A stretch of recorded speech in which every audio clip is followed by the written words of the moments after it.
اور خداوند نے موسیٰ سے کہا، بنی اسرائیل سے کہہ، اگر کوئی عورت حاملہ ہو اور اس کے لڑکا ہو تو وہ 7 دن ناپاک رہے گی، جیسے حیض کے ایام میں رہتی ہے، اور 8ویں دن لڑکی کا ختنہ کیا جائے۔ اس کے بعد 33 دن تک وہ طہارت کے خون میں رہے، اور جب تک اس کی طہارت کے ایام پورے نہ ہوں تب تک نہ تو کسی مقدس چیز کو چھوئے اور نہ مقدس میں داخل ہو۔ اگر اس کی لڑکی ہو تو وہ 2 ہفتے ناپاک رہے گی، جیسے حیض کے ایام میں رہتی ہے۔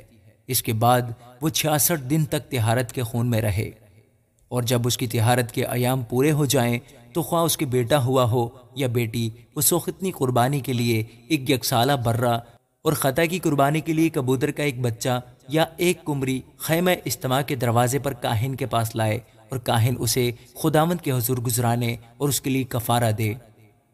تب وہ اپنے جریان خون سے پاک ٹھہرے گی۔